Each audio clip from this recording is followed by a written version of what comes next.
let's say that you wanted to, how do I phrase this?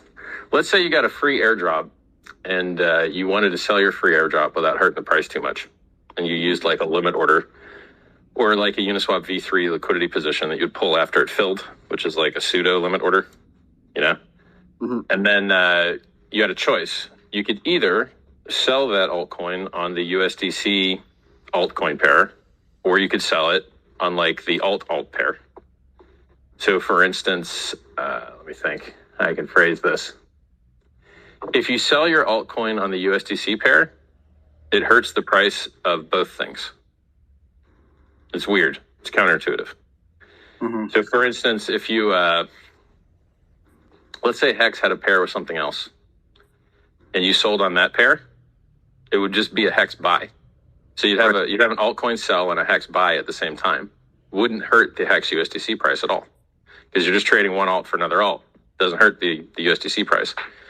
But when you trade on a USDC pair, Uniswap V3 routes the order through selling, the altcoin for USDC, and then taking that USDC and putting in it the other thing's USDC pair, and then buying the other thing, and then that USDC that originally the alt was sold for sits in the other pair, and the net result is that you've bought USDC and it's just sitting in a different pool somewhere. And so if you want to sell an alt without hurting another alt's USDC price when they're paired against each other, you just do it on the alt pair. I'm doing a lot of work to avoid using specific names here, right? I just promote stuff that pretty much I invented or is Ethereum, I guess. So like pairing, if you're going to sell down an alt and you don't want to hurt the price of the other side of the pair, or like, God damn, this is hard to explain. I mean, it's easy to explain if I just use things I don't want to promote. So the hidden mechanic is that if you put all of your sell side liquidity on a USDC pair, you're going to unintentionally hurt something that you didn't expect. But if you put all your sell side liquidity on a alt pair, then it doesn't ever hit USDC. It just hits like alt versus alt, kind of.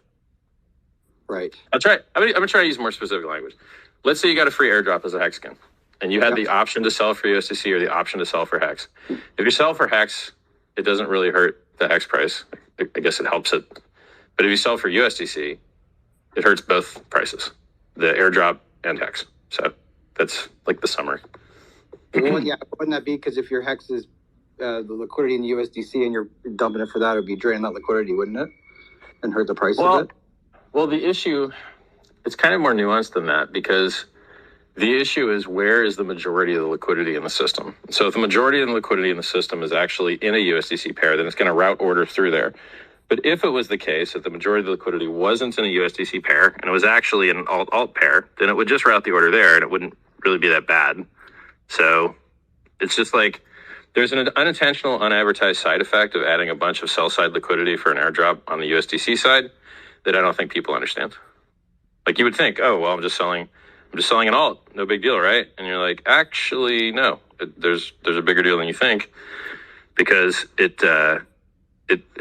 once you trace the order through and see what it actually does, like there's a sell for USDC and the USDC stays bought, and then that has to hurt somewhere, right? That's going to hurt something's price somewhere. So, right on. I'm just getting more. Where's the laser eyes, guys? I'm still. Where's Eric Kaysen? Eric, pretend to want to debate. Kid, child, where are you? Where are you, kid? Scared kid? I don't even see you in the chat, bro. Maybe he's peeing his pants. You know you're in good shape when the guy's like, oh, I don't want to debate you on the internet because you'll edit it. You're like, oh, I'm going to edit a live stream. I'm going to edit life. Well, like I've got real-time editing. Dude, is that what's up? I couldn't believe he said that when he goes, oh, I know your little tricks. You like to do this. I'm like, bro, it's a live stream. Live. And you probably would there on his channel also. Coward, where are you? Come out and play. Come out and play. Yeah, they ain't coming. I don't see any in here right now. I just want to make sure Richard, it's obvious that he's a coward. Yeah, good. Yeah, in your example that you just gave, are you saying that by the airdrop effectively, by selling it for USDC and not for Hex in that example, you're effectively hurting the Hex price because you're not putting a buy pressure on Hex?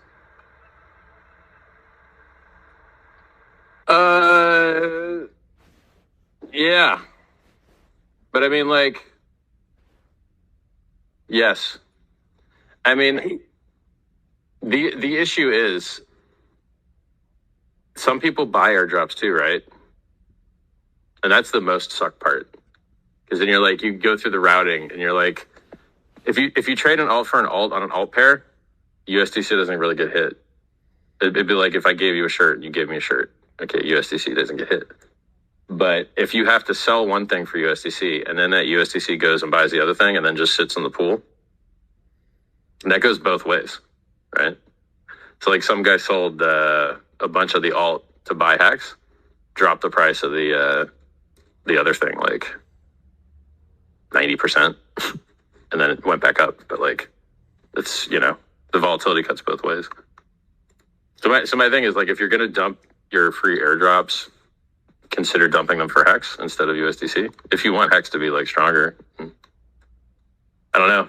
It seems like getting HEX an 80% discount has been a wonderful deal every time it's ever happened before. So